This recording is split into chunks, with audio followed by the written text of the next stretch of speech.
Assalamualaikum warahmatullahi wabarakatuh. وعليكم السلام ورحمة الله وبركاته. Alhamdulillah, subhanallah, wa jazallahu anna Muhammadan ma huwa ahlu, sallallahu alayhi wasallam. صلى الله عليه Uh, وسلم. so we are slightly getting closer to the end of the 30th juz. This week we're gonna go over Surah Al-Layl, Yeah. Duha, and maybe one more. Okay. So just to start now. Screen. So the first ayah of Surah Al-Layl, similar to the ones that came prior, Allah is taking another qasam, this time by the night. So it says, "Wal layli," I swear by the night, "Ida yaghsha," when it encloses, or you can say when it surrounds, as the night it surrounds, everything, all of us.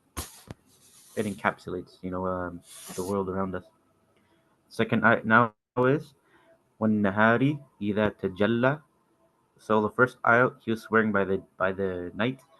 Now wan nahari, I swear by the day, ida tajalla, when it brightens. So tajalla means to brighten. And then the third ayah, وَمَا خَلَقَ الذَّكَرَ وَالْأُنثَى, and he says, um, and I swear by He, وَمَا خَلَقَ, by He who خَلَق, who created, الذَّكَر, man, وَالْأُنثَى, and female, and by Him, or I have taken an oath by Him, who has created man and female. So he's taking an oath upon himself in a way. Ayat number 4. Inna sa'yakum la shatta. So he's saying, so sa'ya means efforts, and then kum means yours. So he's saying, inna sa'yakum, verily your efforts, la shatta, or diverse, um, meaning that we, as humans, the things that we strive for is different. Some people strive for wealth, some people strive for big muscles, right? Everybody has their own things that they strive for. Ayat number 5. فَأَمَّا مَنْ أَعْطَى وَاتَّقَى. So Allah is referencing ayat number 4, and He says that verily your efforts are diverse.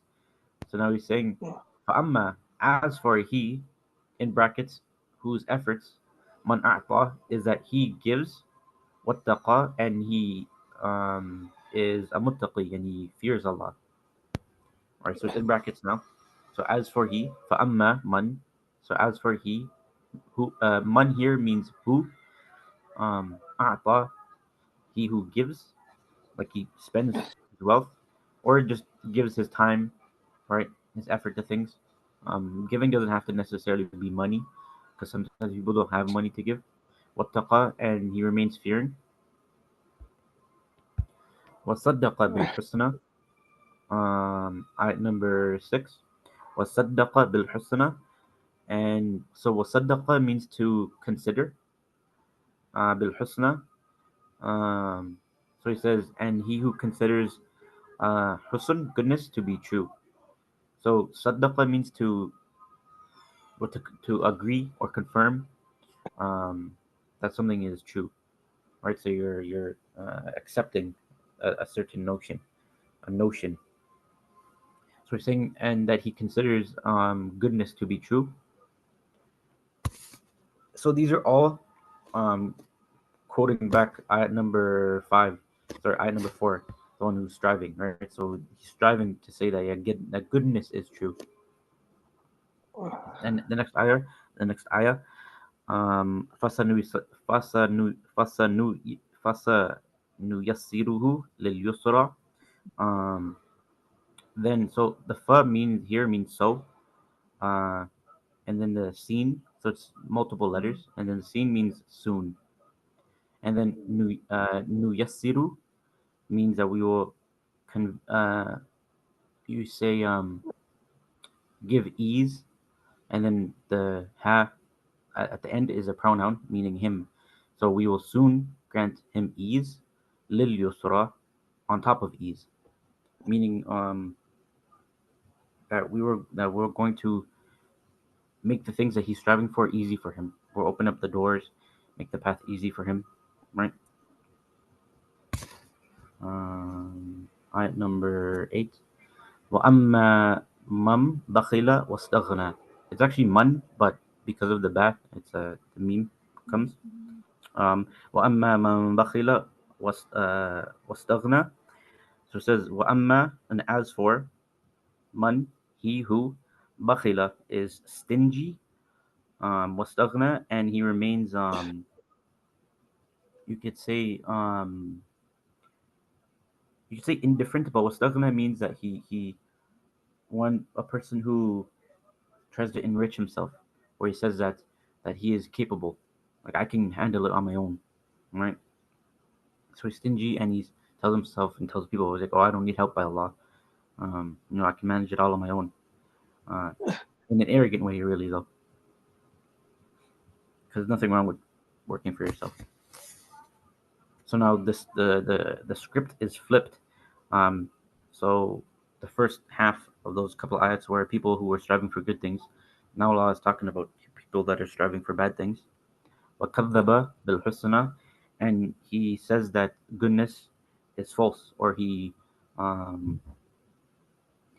to say disobey, but he rejects. You can say that he rejects goodness. So كَذَّبَ here means to reject. And then ayat number 10. فَسَنُيَسِّرُهُ لِلْعُسْرَى. Then we will gradually make difficulty easy for him. So it's kind of a play on words. I'm saying that we will make difficulty easy for him, meaning that the doors are going to be closed. A person won't be able to find a job. They won't be able to get married. They won't be able to attain the things that they're striving for. So difficulty is going to be opened. It's going to be laid upon him. Ayat number 11 now. وَمَا يُغْنِي عَنْهُ مَالُهُ إِذَا تَرَدَّى. وَمَا يُغْنِي means that so yughni means to enrich. Ghaniyun, it means something that's rich.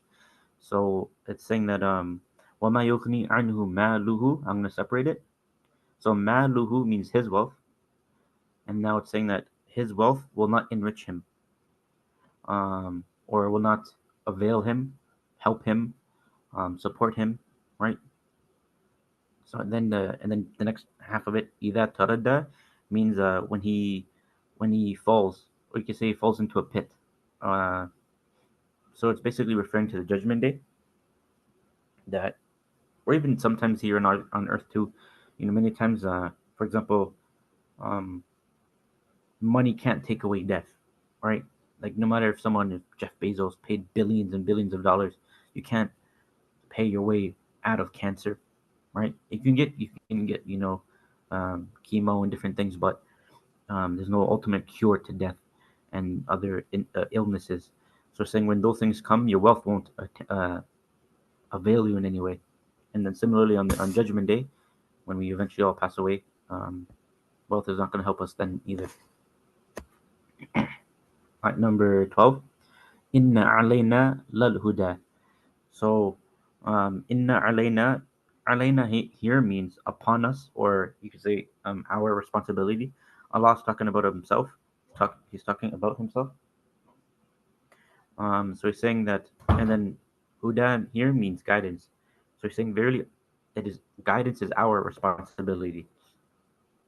Guidance is our responsibility. That Prophet himself, as Allah, and in another ayah it says that the Prophet peace upon him was only a nadhirun, a reminder, a messenger. That he himself couldn't even guide his uncle, right? Although he begged him and pleaded, right? Guidance is only happens through the will of Allah.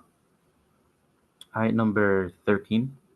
وَإِنَّ لَنَا لَلْآخِرَةَ وَالْأُولَى. Akhirata. I'm just canceling it out. Ayat number 13. وَإِنَّ لَنَا, and in our hands, or you could say belongs to us.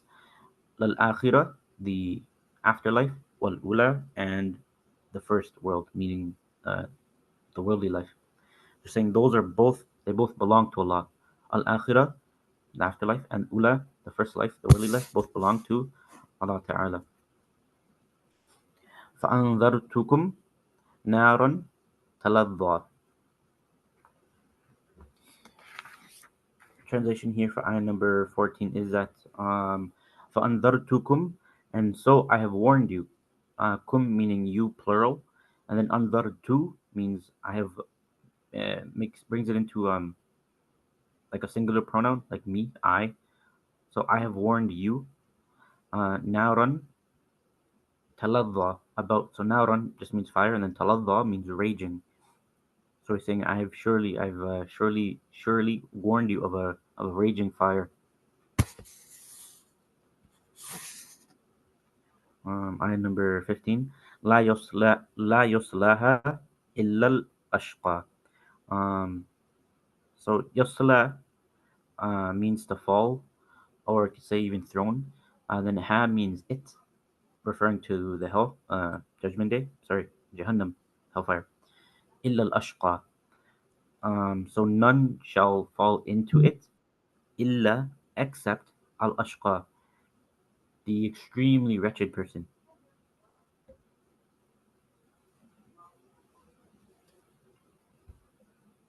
The extremely wretched person. Meaning, so this ayah right here, if you kind of reversed it, um, it's an ayah of mercy, because Allah is saying that only the most evil of people will be entering into hell, right? Which means that, like the average Muslim isn't extremely evil like that, right? Like in how you have really really bad people, the average Muslim is a sinner as everybody is, but we're not evil people. Many times, shaitan will get into our heads, waswasa, and he'll tell us because of the sins that we've done, how evil we are, and that we kind of remove ourselves from Allah's mercy. So this ayah is a reminder to us all that nobody's really that evil, that you're almost unforgivable. Nobody's like that except maybe shaitan, but the average normal the average Joe is not like that. Ayat number 16. الَّذِي كَذَّبَ وَتَوَلَّى. So it's continuing from number 15. So the extremely wretched person, الَّذِي, who, كَذَّبَ, who had rejected, وَتَوَلَّى, and turned away from the deen, and turned away from truth. And then ayat number 17. وَسَيُجَنَّبُهَا الْأَتْقَى. So you could say yujannabu, you could say means protected. So I'm breaking it down. So wa here means and then sa means like the first letter, or the second letter, sin means will, like in the future, like will happen. And then yujannabu means protected, and then ha means it. And then atqa just means those are who fear, right? The muttaqi, those who have Allah in their hearts. So it's saying that Mustaqwa. yeah, those who have taqwa, that Allah will protect them, and they will not enter into the hellfire. And it continues, الذي يؤتي ماله يتزكى. So الذي, he who, يؤتي, who gives, mal lahu, his wealth, يتزكى, to purify himself, or you could say to purify his heart, right? Um, Purifying your heart, because when someone, for example, is greedy, they have a lot of love in their heart for wealth. If you give it away, it'll fight that. It'll fight that effect in you, which is purifying your heart, right? But then also one of the reasons zakah, it comes from the same word zakah, and tazakka comes from the same Arabic root letters. So when you give zakat, it's actually purifying your own wealth, and when you purify your own wealth, um, brings more barakah in it, right? So continuing, Ayah number 19. وَمَا لِأَحَدٍ عِنْدَهُ مِنْ نِعْمَةٍ تُجْزَى. وَمَا لِأَحَدٍ عِنْدَهُ. So saying وَمَا لِأَحَدٍ, and you could say that so to when you're translating it, it means he owes no favor to anyone which he has to pay back. That's what it means, like verbatim. So it's saying li ahadin means nobody, wa ma li ahadin, and there is not a person, indahu, who is, that basically can call him min ni'matin, min ni'ma meaning a blessing, because of a blessing, tujza, that he has to pay back. Right? So um, Allah is talking about, um, I believe Allah is talking about himself, that like nobody can pay back the ni'mah that Allah had is given to everybody, right? But I guess you could also say that the person who's doing the good deeds, that I guess you could kind of extract that it's his intention too, that he's not looking for anybody to pay him back because of it, right? He's doing it only for Allah. Ayat number 20. إِلَّا ابْتِغَاءَ وَجْهِ رَبِّهِ الْأَعْلَى. So illa means accept, not accept like you accept a grade or you accept a gift. It's removing accept. And ibtigha'a, the pleasure. Ibtigha means pleasure. Wajhi, the face. Rabbihi, of his Lord. Al-A'la, the Most High. Accept in seeking the pleasure of his face, or you could say the countenance of his Lord, the Most High, meaning Allah. وَلَسَوْفَ يَرَى اللَّهُ. And he will surely soon, Ya Allah, be pleased. Um, so that is Surah Al-Layl. We will continue to Surah Al-Duha.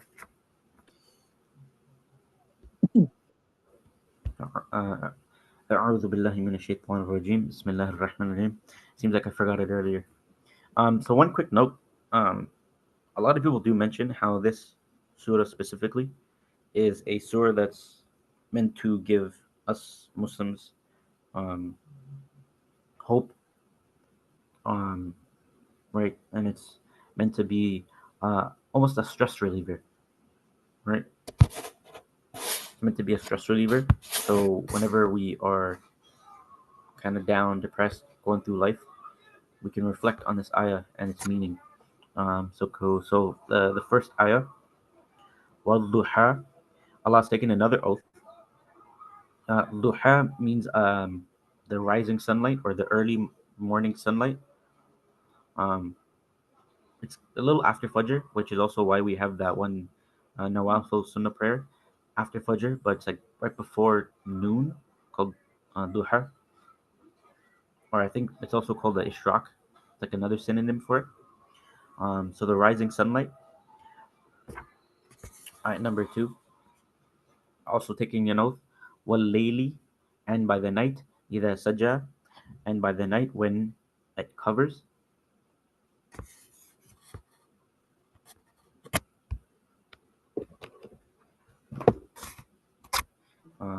Ayat number 3. Ma wadda'aka rabbuka wa ma qala, means, so wadda'a, the waw, the dal, and the ain means to forsake or to forget or almost to abandon, you could say also. So ma wadda'aka,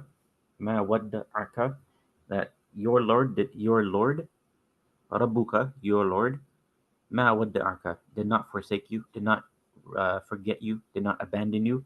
Wa ma qala, nor did he scorn you, or scorn, you could say be rude to, objectify. Ayat number 4. Walal akhiratu khairul laka min al ula. Walal akhiratu, and the hereafter, khairu laka, is better for you min al-ula than the worldly life. So it's kind of Allah's telling the Prophet, but also all the Muslims that don't get your hopes up in this life. Like through all the trials and tribulations, everything that we will want, we will eventually get in the hereafter. All right, number 5. وَلَا سَوْفَ يُعْطِيكَ رَبُّكَ فَتَرْضَى. وَلَا سَوْفَ and soon يُعْطِيكَ he will give to you رَبُّكَ your Lord. So making it make sense now. And soon and surely soon your Lord will give to you فَتَرْضَى and you will become pleased, or you say you will be pleased, happy. All right, number 6. Alam yajidika yatiman fa'awa. Sorry, fa'awa. So yajid means to find. Um, so it's a rhetorical question now. Alam yajidika yatiman. Did your Lord not find you yatiman as an orphan? Fa'awa, and he um gave you shelter. Like, did I not do this for you? Which the answer would be you did, right? Because the Prophet was an orphan. Sallallahu alaihi wasallam. Ayat number 7. Wa wajadaka. So it's the same word now. Wa wajadaka, and he found you dhallan, misguided. Fahada, then he guided you, right? Obviously to the religion of Islam. Wa wajadaka a'ilan fa'aghna, and he found you a'ilan. You could say means destitute or poor, impoverished. And then aghna means to enrich, right, or to make someone self-sufficient. So did he not find you, um, you know, uh, needy, and he gave you sustenance, which is true, right? We all needed money at one point, and then Allah gave it to us. فَأَمَّا الْيَتِيمَ فَلَا تَقْهَرْ. فَأَمَّا الْيَتِيم means, so as for the orphan, فَلَا تَقْهَرْ, so do not be harsh. Um, so it's saying that, you know, and this is also, you could say, not even you can say, but it is, it is an emotional ayah specifically, um, because you come to understand that because the Prophet himself was an orphan, he knew the pain of what it was like to not grow up with to properly grow up with a mom and dad. So he knew that what that pain felt like, and so when he's seen other orphans, he in English we call it empathy, where you can feel another person's pain. So the Prophet was able to feel other people's pain. So Allah now is telling him, don't be harsh to them because you know that pain. So don't be rude. So Allah is also telling us that, even though we grew up with our parents and everything, don't be harsh to the orphans. But also, any pain that you've ever went through, maybe if one of your friends backstabbed you, or anything really, that you don't want to inflict that same pain upon another person because you know what it felt like. So Allah is basically saying that the pain that you feel, don't dish it out on another person. Right? Ayat number 10. وَأَمَّا السَّائِلَ, and as for the beggar, فَلَا تَنْهَرْ. Tanhar means to drive him away. So when people asking you, begging you, don't tell them to, screw off. Don't be harsh or rude. There's not, if you don't want to give your money, you don't have to. And many times here in Toronto, people will use it for drugs and stuff. So if you don't want to give your money, you don't have to, right? You don't be disrespectful. You say, oh no, I don't have anything. Sorry, may God bless you. You can say stuff like that. But you don't be rude and obnoxious and try to scare them or drive them away. You still be kind to the people around you, because within the flick of a day, you can end up being in their shoes. And then now the final ayah of the surah. وَأَمَّا بِنِعْمَةِ رَبِّكَ فَحَدِّثْ. وَأَمَّا بِنِعْمَةِ, and as for the bounty or the blessings, رَبِّكَ, of your Lord, فَحَدِّثْ. So mention them. So it says that it's good to mention the bounties of Allah, you know, as a means of showing your gratitude. But if you're, splurging on it and being excessive and, you know, then it's not good. But likewise, there's also one hadith um, when the Prophet peace be upon him, he said that whenever you are attempting to get a good deed, right? Let's say get a better job, or whatever the case, maybe good grades. So you're studying hard. Don't go around and telling people about it, right? He says to keep such things a secret, because people who are given good deeds, you know, like massive amount of blessings, um, people are jealous of them. People envy them, and then because of this jealousy, this envy, you might end up losing it, right? In English, sometimes we say, "Oh, you don't want to jinx it," but obviously, we don't believe that's kind of a superstition. But it's a little similar, where you don't want to lose it. Pardon me, because you're bragging about it, right? But if it's something small, like that, for example, I'll give you an example. Um, in my college, one of my friends, they won a large amount of a scholarship, right? So it was able to pay for their tuition and such things. And then I also ended up winning a smaller amount. It wasn't a lot of money; it was a smaller amount.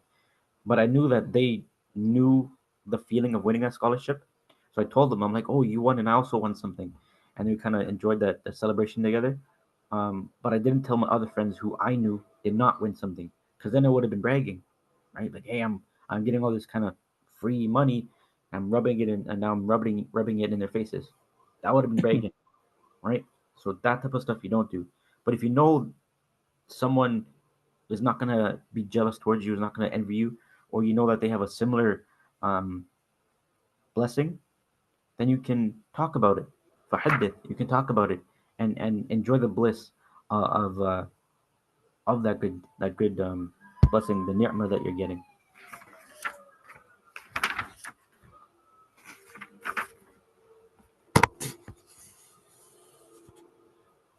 So now we're on Surah Al-Inshirah. Um, we will do this surah, and then that'll be it for this week, inshallah. And then we'll continue, I think, next 2025 in the new year. Bismillahir Rahmanir Rahim. So ayat number 1. Alam nashrah laka sadrak. So nashrah means to open. Laka means for you. Sadrak is your chest or your bosom. Did we not open for you your bosom? Did we not, expand it with knowledge or, empathy, um, and, cognitive, abilities? Uh, right?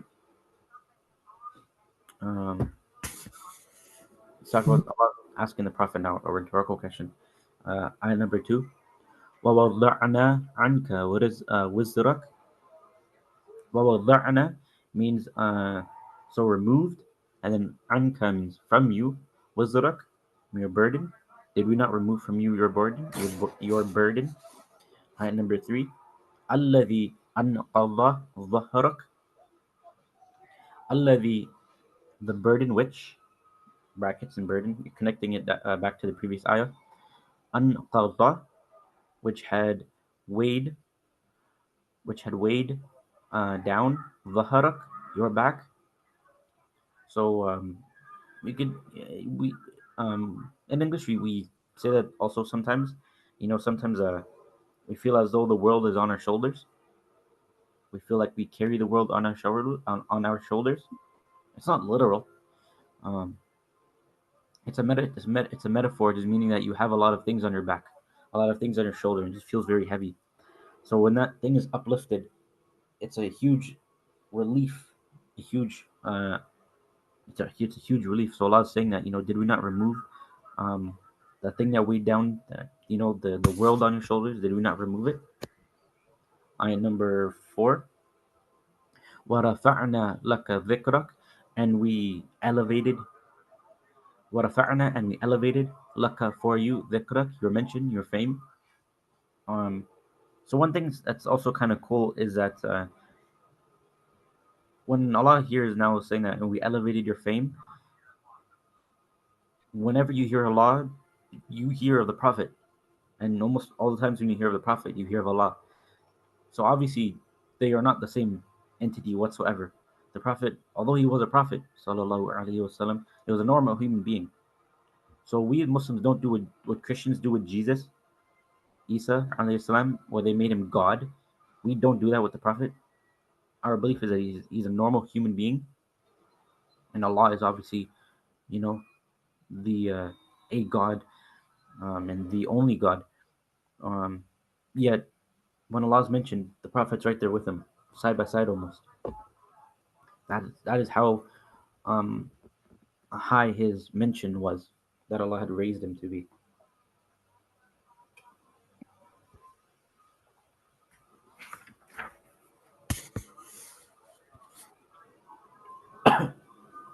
Ayat number 5. فَإِنَّ مَعَ الْعُسْرِ يُسْرًا. فَإِنَّ مَعَ, so verily with, ma'a means with, usri means difficulties, yusra is ease. So surely with difficulty, or after difficulty, there is ease. And I'm going to show one really cool thing about the Arabic language, that this here is a in French, I believe they call it a double entendre. So it means one thing, but you can kind of um, it means like two things in one. So Allah here, if you follow my mouse, He's saying, "Fa'inna," so verily, ma'al usri, with difficulty is ease. But ease in Arabic, yusra, came after usra. So it's a play on the words, which is, I could say it's a miracle of the Quran. So Allah's verbatim, just if you just translate it, He's saying, with difficulty is ease. But then the way He put the word yusra actually comes after usra, difficulty. You guys get it? So it's really cool. And then, although in that one ayah, Allah basically put two emphasis that ease comes after difficulty. He said it one verbatim, like linguistically, but then two, he says it because of how the Arabic, the word is like organized. But then he doubles down again with the next ayah, and he says, "Inna ma'al usri yusra." Verily, with difficulty or after difficulty comes ease. So four times he's confirming it, reaffirming it, reaffirming and reaffirming it, that through all the difficulties you go through, ease will surely come. Maybe not today, maybe not tomorrow, but it will one day come. And it has to come. فَإِذَا فَرَغْتَ فَانْصَبْ. فَإِذَا فَرَغْتَ, so when you have finished your task or your duties, your day-to-day obligations, fansab, so devote yourself, worship, pray. When you come home from school, come home from work, go worship Allah and go pray. Show gratitude for the day that had gone by. Eye number 8, and the final one. Wa ila rabbika farghab. Wa ila rabbika, and ila means towards, rabbika, and towards your Lord, rabbika farghab, um, turn your attention, or pay heed, take heed to, and opposite meaning, do not neglect. Right? Pay heed to the one who created you and me and everybody, Allah Ta'ala. So the next surah is Surah Al-Teen, Teen, with a ta, not a ba. But I think we can continue. Okay, we'll just do it. We'll do this one, and then we'll stop there. Bismillah ar-Rahman ar-Rahim. What teeni was zaytun? So teen means fig, like the little fruit type of thing, and then zaytun means olives. So Allah is taking an oath by the fig and by the olive. One really cool thing about that I learned about the fig, though, the fruit, that it helps with I think bloating. So if you ever have like a bad stomach ache, or you want to, you know, do number two, if you eat figs, it'll help you go. Um, that's what I've learned. So Allah's taking an oath on something that is very beneficial, right? And whenever Allah does take an oath on a thing, it is not a thing that is, um, insignificant. Ayat number two, وَالطُّورِ سِنِينَ. So Tur means mountain or mount, and then Sinin means Sinai. Sinai, Sinai, Sinai mountain. So Allah's taking an oath by that too. وَهَذَا الْبَلَدِ الْأَمِينَ. And he's also taken an oath now. وَهَذَا, and I swear by this balad, Amin, by this secure city. So Amin means secure, and then balad means city. And I swear by this secure city. Um, Ayah number 4. لَقَدْ خَلَقْنَا الْإِنسَانَ فِي أَحْسَنِ تَقْوِيمٍ. لَقَدْ خَلَقْنَا, verily we have created, al-insan, humankind or mankind, fi, in, ahsani, in the best of, taqweem, creation, or the best of form, or in the most beautiful of form. So there's no such thing as an ugly human. There may be some people who just aren't really all too aesthetically pleasing, right? But uh, Allah created us all, right? So you never want to disrespect Allah's creation and be like, oh, look at that person, they're so ugly. You just, leave everybody. If you have nothing to say, remain silent, right? So you never want to disrespect people and call them ugly and such things. Just better to just that we keep our mouths closed. All right, number 5. ثم رددناه أسفل سافلين. Thumma means then after. Radadnahu, we will return him. Asfala, to the lowest. Safilin, of the low. Meaning that Allah created us in this complex human anatomy. Like we can all see my hand, but you can't see the blood, the veins, the arteries, the muscles, the neurons in your brain, all these the synapses, all these different things that make the human body operate. My voice box, right? It's all beautiful, but then Allah is gonna humble us, the evil of us, to the lowest of the low. When He says illa, so He's not meaning He's not gonna um, drop the people who alladina, those who amanu, who believe, wa amila salihat, and do good deeds, falahum, so for them, ajrun, is a reward, ghayru mamnoon. Mamnoon means endless. Sorry, mamnoon means Cut off. mamnoon means, so it's a it's like it's kind of a situation where it's like two negatives equal a positive type of a thing.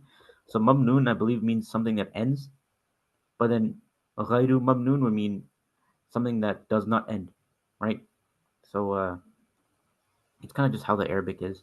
So mamnoon means ends, but then if ghayru means not, so something that not ends, it's never ending.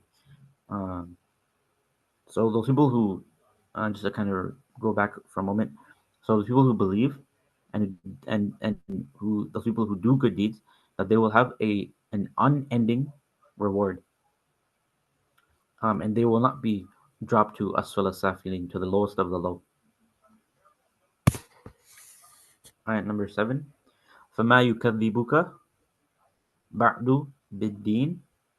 فما يكذب means then after, or yeah. So then after, يكذبك بعد بالدين. Um, why is it that then after? Why is it that you reject the recompense? So deen here doesn't mean religion; it means the accounting, judgment day. So Yawm al-Qiyamah has multiple uh, synonyms, right? So deen is one of them. So فَمَا يُكَذِّبُكَ بَعْدُ بِالدِّينِ. Then after this, why do you reject the deen, the accounting or the recompense of the Day of Judgment? Alaysallahu bi ahkamil hakimin. Alaysallah means is Allah not ahkam, the most wise of hakimin, of those who are wise? Or you can also say judges. That is Allah not the greatest of hakim, of all judges? And many times I believe it is a sunnah, although I could be wrong, that whenever we read this, we say bal, meaning um, you kind of reaffirming that Allah is the greatest of all judges. So if you hear it, you say no, like no, you are indeed the greatest of all judges, or the most wise of those who are wise. Allah is Allah not bi ahkam al hakimin, the greatest of all judges. And that is the end of Surah Al-Teen. Sorry, once again. And then Surah Al-Alaq, we will do next week, inshallah.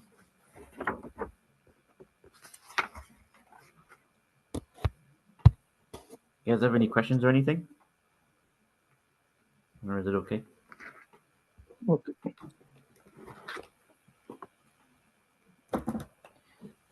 Hassan, were you able to hear me? I think your thing was here. I know Zahir by Baba Ji. Yeah, Assalamualaikum. Yeah, I am hearing you. Okay, good. Okay, good. Okay, thank you. Let me turn this off.